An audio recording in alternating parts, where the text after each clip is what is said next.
میرے انتہائی واجب القدر والاحترام معزز بزرگان دین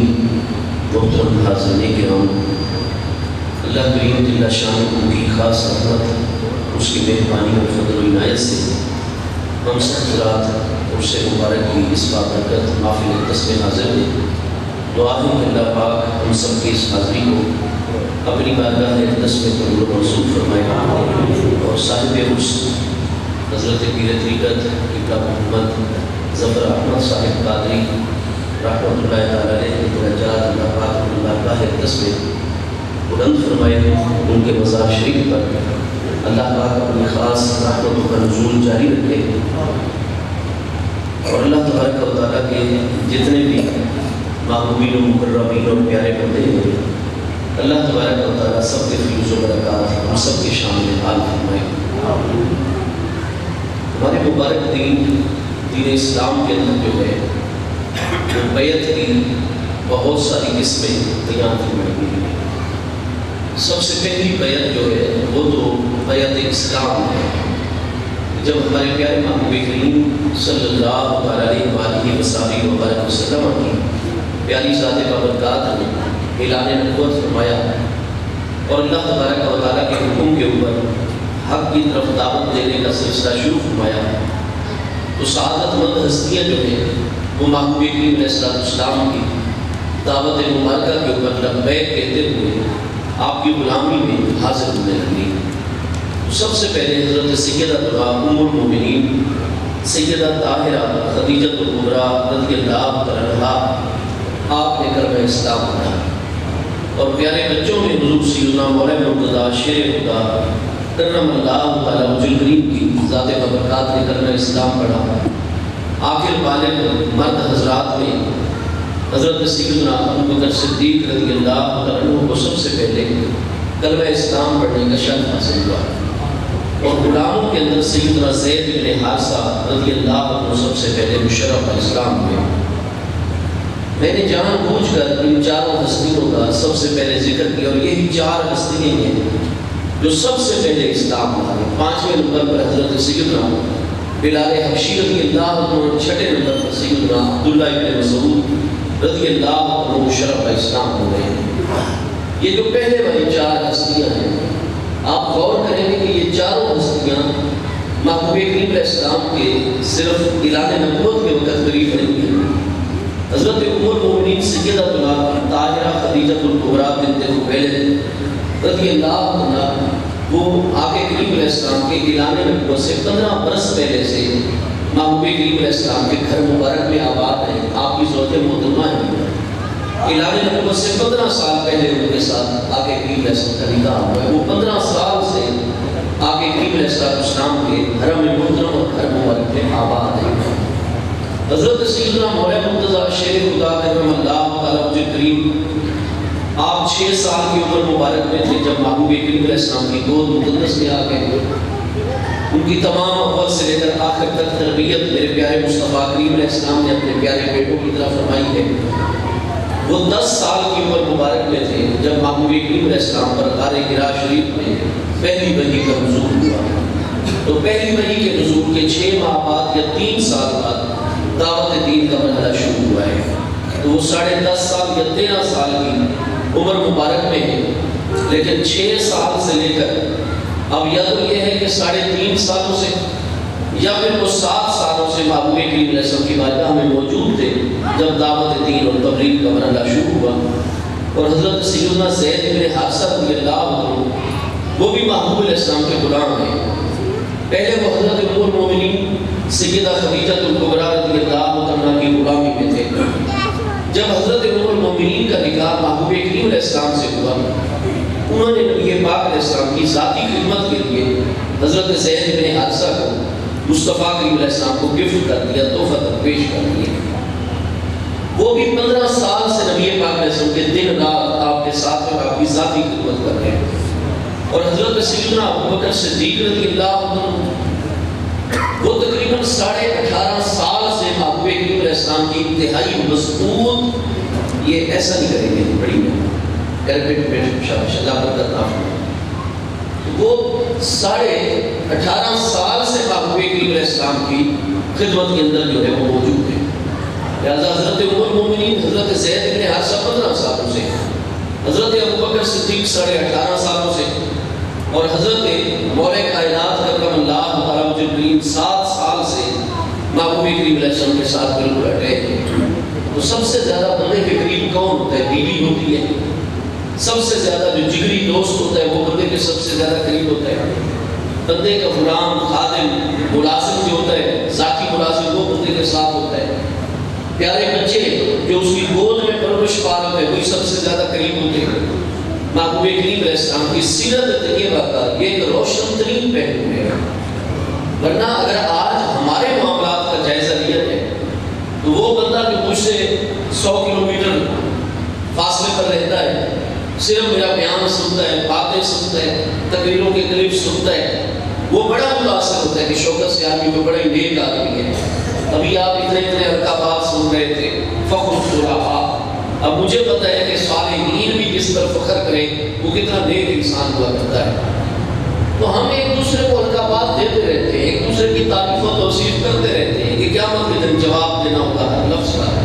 قرآن پاک ارشاد فرماتا ہے ما یلفظ من قول الا لدیہ رقیب عتید۔ کوئی بھی لفظ انسان اپنی زبان سے ادا کرتا ہے، ایک سخت قسم کا رقیب ہر وقت اس پر مسلط ہے، کرام کاتبین علیہ السلام موجود ہے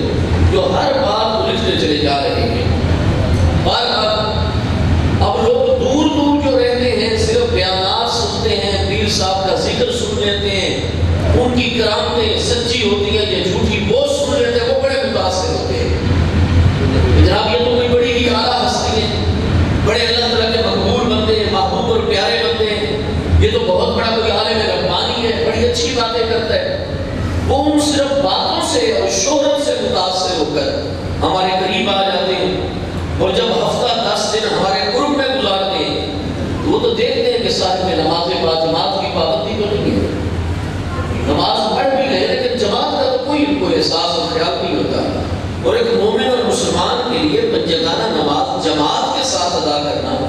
اس کی تو اتنی بڑی اہمیت ہے کہ حضرت سیدنا امام بخاری علیہ رحمت صحیح سند کے ساتھ تخریج کر رہے کہ محبوب کریم علیہ السلام نے فرمایا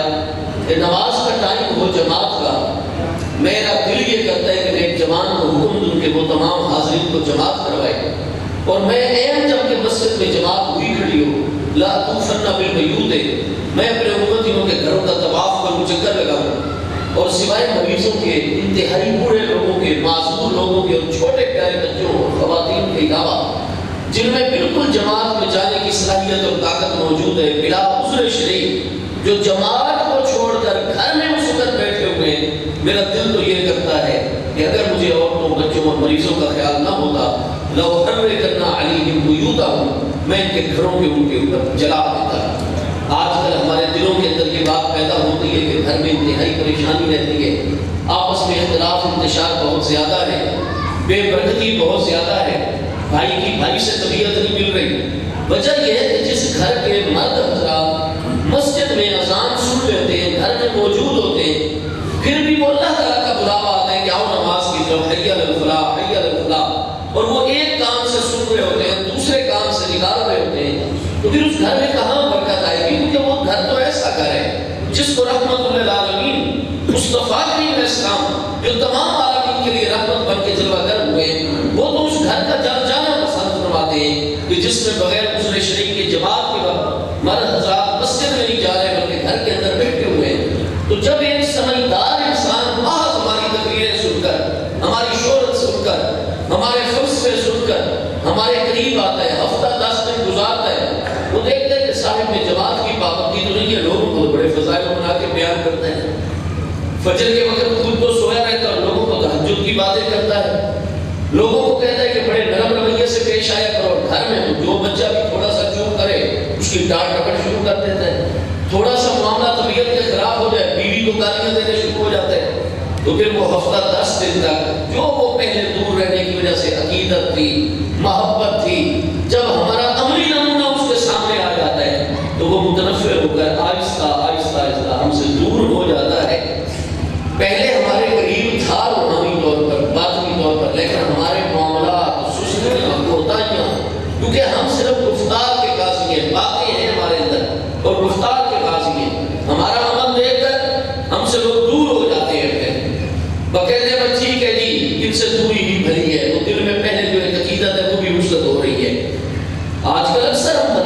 دیکھتے ہیں پیروں کے صاحبزادگان نہ علم شریعت حاصل کریں گے، نہ وہ کوئی عمل کی طرف آئیں گے، مریدوں کو کہیں گے داڑھی رکھو، خود صبح ترین شیو کروائیں گے، لوگوں کو کہہ دیں کہ دین پڑھو، قرآن پڑھا کرو، خود وہ کبھی بھی دینی ادارے میں اپنے بچوں کو داخلہ نہیں کروائیں گے۔ چنانچہ ہمیں ایک عقیدت ہوتی ہے بزرگوں سے، لیکن جیسے جیسے ہم ان کے قریب چلے جاتے ہیں ان کے معاملات چونکہ اس ضابطے کے مطابق نہیں ہوتے، ہم دوری کا شکار ہو جاتے ہیں۔ اور میں قربان جاؤں میرے پیارے مصطفیٰ کریم علیہ السلام کی سیرت طیبہ کا یہ روشن ترین پہلو ہے کہ جب محبوب کریم علیہ السلام نے حق کی طرف دعوت دی تو دور والے پہلے متاثر نہیں ہوئے، جو ہستیاں اتنے طویل عرصے سے مصطفیٰ کریم علیہ السلام کے رات دن قریب تھیں، وہ اتنے عرصے سے محبوب علیہ السلام کا مشاہدہ فرما رہی تھی کہ یہ صادق و امین ہستی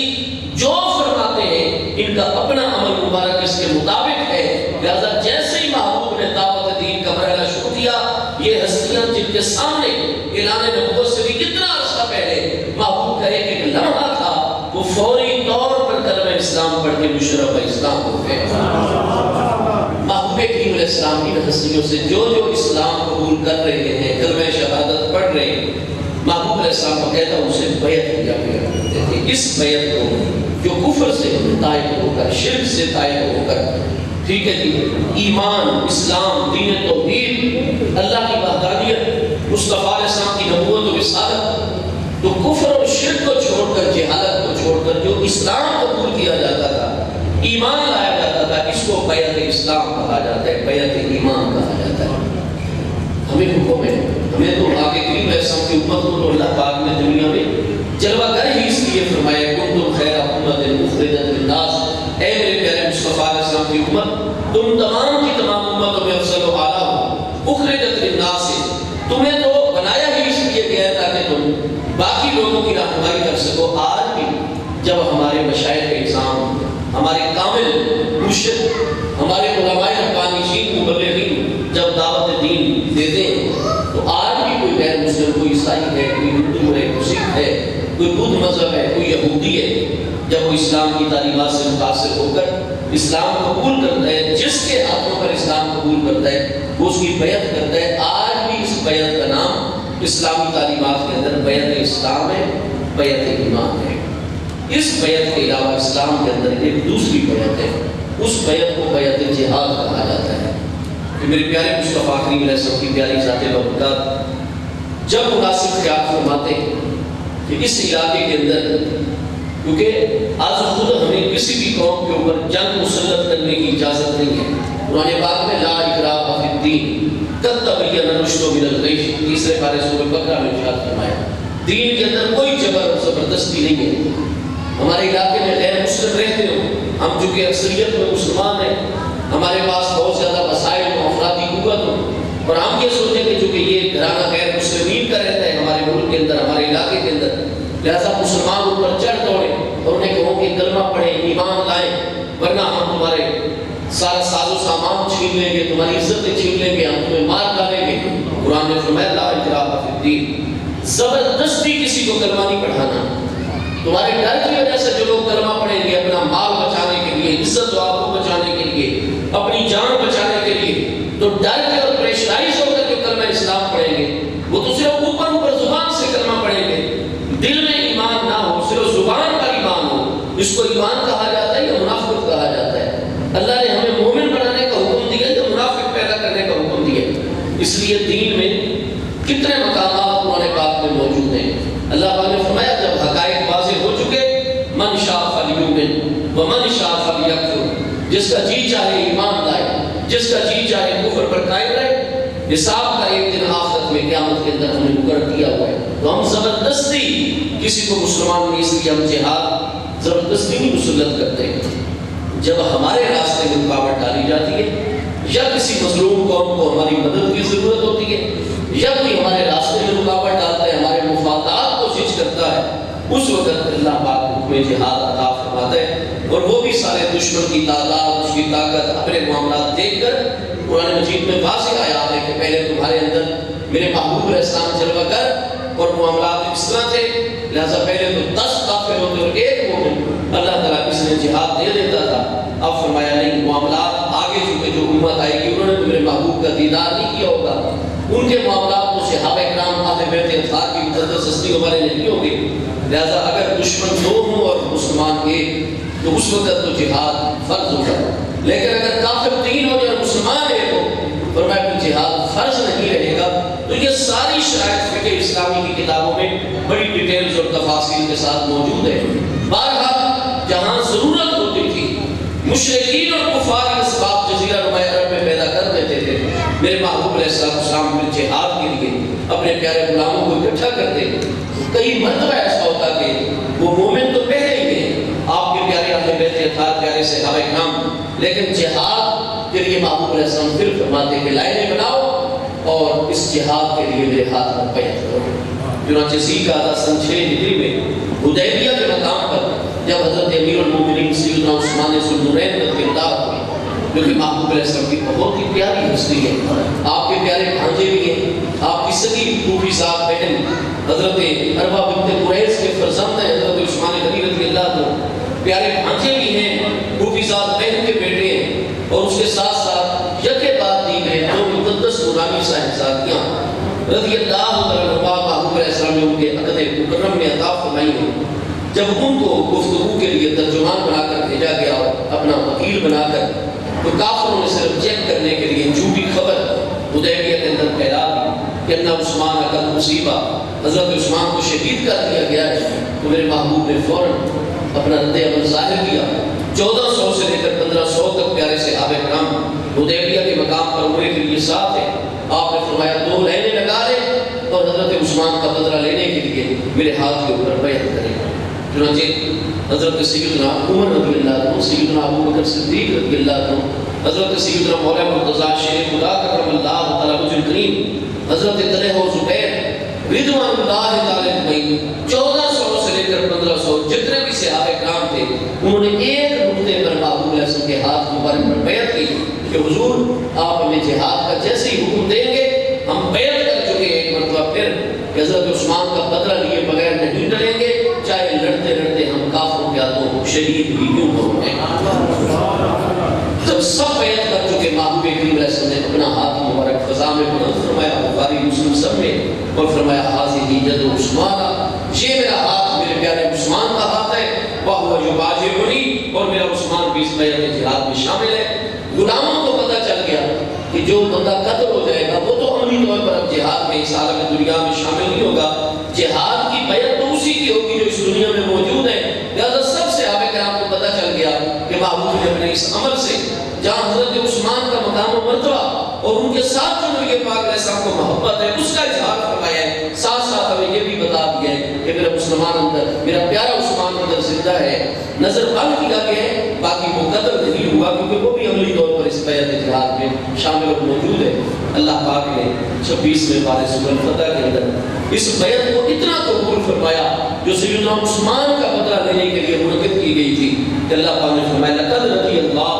عن المؤمنین اذ یبایعونک تحت الشجرہ، اے میرے پیارے محبوب نبی علیہ السلام یقینی طور پر اللہ پاک ہمیشہ کے لیے راضی ہو گیا ان اہل ایمان سے جبکہ وہ بے بول یعنی جنگلی کیکر کے درخت کے نیچے محبوب آپ کی بیعت کر رہے تھے، اور یہاں تک قرآن نے فرمایا ان الذین یبایعونک انما یبایعون اللہ ید اللہ فوق ایدیہم، بے شک میرے پیارے محبوب جو تھوڑی دیر پہلے حدیبیہ کے مقام پر آپ کی بیعت کر رہے تھے، انما یبایعون اللہ، محبوب ذات آپ کی ہے، ہاتھ مبارک آپ کا ہے، ذاتیں ہماری جدا ہیں، میں اللہ پاک ہوں، آپ میرے پیارے محبوب اور میری مخلوق ہیں، ذاتیں جدا جدا ہیں، لیکن محبوب آپ کی بیعت مجھ اللہ کی بیعت ہے، آپ کی اطاعت مجھ اللہ کی اطاعت ہے۔ میرے پیارے محبوب بے شک جو لوگ آپ کی بیعت کر رہے تھے پکی بات ہے یبایعون اللہ، وہ در حقیقت مجھ اللہ کی بیعت کر رہے تھے، اور بیعت لیتے ہوئے جو آپ کا ہاتھ ان کے مبارک ہاتھوں پر تھا ید اللہ فوق ایدیہم، در حقیقت یہ اللہ کا ہاتھ ہے جو محبوب کے ہاتھ کی صورت میں ان کے ہاتھوں کے اوپر جلوہ کر موجود تھا۔ واضح طور پر قرآن پاک 26ویں پارے سورۃ فتح کے اندر بیعت کا ذکر آ گیا، لیکن یہ کون سی بیعت تھی؟ یہ بیعت جہاد تھی۔ ایک بیعت توبہ ہوا کرتی تھی۔ قرآن پاک میں یبایعونک، کہ میرے پیارے محبوب علیہ السلام آپ آج پیارے بلال بن رباح حبشی اپنے پیارے موزن کو حکم دیجیے کہ وہ پورے مدینہ طیبہ کے ہر چوک میں جا کر اعلان کرے کہ تمام اہل ایمان پر اللہ اس کے رسول اللہ السلام نے فرض قرار دیا ہے کہ اپنی خواتین کو باپردہ طریقے سے عیدگاہ کے اندر آج بھیجیں۔ چنانچہ حضرت بلال نے جا کر اعلان پورے مدینہ طیبہ میں کر دیا۔ جو وقت مقرر فرمایا گیا تھا نماز کے بعد تمام خواتین اسلام صحابیات رضی اللہ تعالیٰ عنہ اجمعین محبوب علیہ السلام کی اس وقت تک جتنی ازواج مطہرات رضی اللہ تعالیٰ عنہ میں جتنی آپ کے اہل بیت اطہار کی مقدرات عصمت ہیں، جتنی صحابیات ہیں، بچیاں، خواتین، ساری کی ساری مصلی میں یعنی عیدگاہ میں جمع ہو گئی۔ اور اللہ پاک کا یہ فرمان ہے قرآن میں موجود ہے، محبوب اس چیز پر آپ ان عورتوں سے بیعت کیجیے۔ محبوب کریم علیہ السلام نے ہاتھ کھڑا کروا کے سب سے بیعت کی، لا یسرقنا، چوری نہیں کریں گے، لا یزنینا، سب سے بڑا اخلاقی جرم زنا اور اس کے اسباب کی طرف بالکل نہیں جائے گی، اور نہ اشترا کرے گی، نہ غیبت کرے گی، پیٹھ پیچھے کسی کا گلا آپس میں اللہ کا ذکر کرے گی، محبوب علیہ السلام کا درود تلاوت قرآن اپنے گھر کے معاملات اور اسلام کے مطابق جیسے ہے زندگی گزارے گی۔ چنانچہ یہ جو خواتین سے بیعت لی گئی، ہاں جی، یہ بیعت استقامت کسی طریقے سے ایک بیعت برکت ہوتی تھی مصطفیٰ علیہ السلام کے زمانے کے۔ ہمارے تمام کے تمام سیرت نگار ائمہ علماء اور محدثین کرام اس بات کے اوپر متفق ہیں کہ تین ایسی ہستیاں جنہوں کو محبوب علیہ السلام نے اپنی بیعت برکت میں لیا۔ ان میں پہلی ہستی ہے حضرت سیدنا عبداللہ ابن زبیر رضی اللہ عنہ، جو کہ محبوب کریم علیہ السلام کے پیارے بھتیجے ہیں۔ ہجرت فرما کر محبوب علیہ السلام جب تشریف لائے، یہودیوں نے مکہ شریف مدینہ شریف میں اعلان کر دیا اور کہا کہ ہم نے جادو کر دیا ہے مصطفیٰ علیہ السلام کے مہاجر غلاموں پر، کبھی بھی ان کے ہاں بیٹا نہیں پیدا ہوگا۔ اس بات سن کر مہاجرین اور انصار کو بڑی تکلیف پہنچی۔ محبوب علیہ السلام نے فرمایا ہم اللہ کے حق نبی اور رسول ہیں، ان کے پروپیگنڈے سے پریشان ہو، اللہ پاک ہمیں بہت ہی پیارا فرزند عطا فرمائے گا مہاجرین کو۔ چنانچہ حضرت سیدنا ابو بکر صدیق رضی اللہ عنہ کی سب سے بڑی صاحبزادی صاحبہ سیدہ اسماء بنت ابی بکر رضی اللہ عنہ، وہ آگے کریم علیہ السلام کے سگے پوری ذات بھائی حضرت سیدنا زبیر بن عوام اسدی کرشی رضی اللہ عنہ کے نکاح میں تھی۔ اللہ تبارک و تعالیٰ نے کرم فرمایا اور حضرت سیدنا عبداللہ ابن زبیر ہجرت کے پہلے سال کے مکمل ہونے سے پہلے مدینہ طیبہ سے تھوڑا سا قاہر مکہ شریف کی طرف ان کی امی جان والد گرامی و رہائش دی گئی تھی۔ ان دنوں حضرت عبداللہ ابن زبیر کی ولادت ہوئی۔ تمام محدثین سیرت نگار متفق ہیں محبوب کریم علیہ السلام نے فوری تشریف لے گئے اپنے پوری ذات بھائی کے گھر، پیارے بچے کو اٹھایا، اپنے لعاب دہن کے ذریعے پہلی خوراک عطا فرمائی، تہنیت کو ٹوپی لگائی، عبداللہ ان کا نام رکھا اور محبوب کریم علیہ السلام نے فرمایا کہ یہودیوں کو جواب دینے کے لیے جتنے قباء شریف میں اور مدینہ طیبہ میں مسلمانوں کے گھر ہیں، مہاجرین اور انصار کے، ہر گھر کی دیوار اور چھت کے اوپر چراغ روشن کر دیے جائیں، پوری رات چراغ کر دیا جائے۔ مٹی کے دیے ہوتے تھے، ان میں تیل ڈالا گیا اور فتیلہ لگا کر آگ لگائی گئی، اور ہر گھر کی پوری دیواریں اور گھر کے ساری کی ساری چھتوں کے اوپر پوری رات صحابہ کرام تیل ڈالتے رہے اور وہ چراغ روشن رہے۔ صبح صادق کے طلوع ہونے تک اور یہودی دیکھ لے کر جلتے رہے کہ ہم کہتے تھے کہ ہمارا جادو کارگر رہے گا، اور نبی پاک علیہ السلام کے نور نبوت نے ہر جادو کو ختم کر دیا، اور نبی پاک علیہ السلام کی نبوت کی دلیل جیسے آپ نے غیب کی خبر دی تھی، مہاجرین نے سیدنا عبداللہ بن زبیر رضی اللہ عنہ کی ولادت ہوئی۔ حضرت عبداللہ بن زبیر جب چند سال کے ہو گئے، سن 3 ہجری 15 رمضان المبارک کو حضرت امام حسن مجتبی رضی اللہ عنہ کی ولادت مقدس ہوئی، اور اگلے سال 5 شعبان المعظم سن 4 ہجری میں سیدنا امام حسین رضی اللہ عنہ کی ولادت ہوئی۔ ایک دن جب کہ حضرت امام حسن رضی اللہ عنہ زیادہ سے زیادہ کوئی 5 سال، سیدنا امام حسین رضی اللہ عنہ زیادہ سے زیادہ 4 سال، اور حضرت سیدنا عبداللہ ابن زبیر رضی اللہ عنہ آپ جب یہ تقریباً 8 یا 9 سال 8 اور 9 کے درمیان کی عمر میں محبوب نے فرمایا میرے ان تینوں بیٹوں کو میری بارگاہ میں پیش کیا جائے۔ چنانچہ اتنی اہل بیت اطہار کی مقدس اکابر ہستیاں، صحابہ کرام، سابقین اولین، مہاجرین انصار کی پرعظمت ہستیاں محبوب کے قدموں میں حاضر ہیں، اور ان 3 پیارے بچوں کو محبوب کریم علیہ السلام نے بیعت فرمایا۔ حضرت سیدنا عبداللہ ابن زبیر کو، سیدنا امام حسن مجتبی کو سیدنا امام حسین شہید راہ وفا رضی اللہ عنہ مجمعین، یہ بیعت قوم سے تھی۔ وہ بچے تو ابھی تربیت کے پروسیس اور مرحلے میں تھے، غیر مکلف تھے، نہ ان پر نماز فرض، نہ ان پر روزہ فرض، نہ جہاد فرض، نہ ان پر کوئی توبہ کا معاملہ، کسی قسم کی ان کی بیعت صرف محبوب کے گھر میں اور محبوب کے پھوپھیزاد بھائی کے گھر میں پیدا ہونے والی یہ ہستیاں ہیں۔ تو یہ تو بچے، کافروں کا بچہ بھی اسلام پر پیدا ہوتا ہے۔ بخاری مسلم کی متفق علیہ حدیث ہے، میرے آقا کریم علیہ السلام نے فرمایا کل مولود یولد علی الفطرۃ فابواه یحودانہ او یمجسانہ او یمسرانہ، ہر بچے کو فطرت اور اسلام پر پیدا ہوتا ہے۔ یہ تو محبوب کے گھر میں پیدا ہونے والی ہستی ہے اور قریش کے گھر میں پیدا ہونے والی ہستی ہے۔ تو نہ ان کی بیعت اسلام و ایمان تھی، نہ ان کی بیعت جہاد تھی، نہ ان کی بیعت توبہ تھی۔ یہ کون سی بیعت تھی؟ ہمارے تمام سیرت نگار ائمہ متفق ہیں ان تین پیارے بچوں سے جو محبوب علیہ السلام نے بیعت قبول فرمائی کہ بیعت برکت تھی، برکت پہنچانے کے لیے محبوب کریم علیہ السلام نے کسی اور بچے کو محبوب نے کبھی بھی بیعت کرنے نہیں دیا، لہٰذا بیعت برکت کا وجود آ گیا شریعت مبارکہ میں۔ اور ایک بیعت آخری بیعت ہوتی ہے اسلام کے اندر، بیعت سلوک۔ بس یہی میری آخری بات ہے اور اس کا ایک دو نتیجہ عرض کر کے میری گفتگو مکمل ہوگی طالب علم کی۔ آگے جیسے پروگرام ہوگا اس مبارک کا انشاءاللہ جاری و ساری رہے گا۔ عربی زبان میں یہ لفظ سلوک جو لکھا جاتا ہے سین لام واو اور کاف کشش والا سلوک، سالہ کا نسر کو سلوکن کا معنی ہوتا ہے چلنا۔ آپ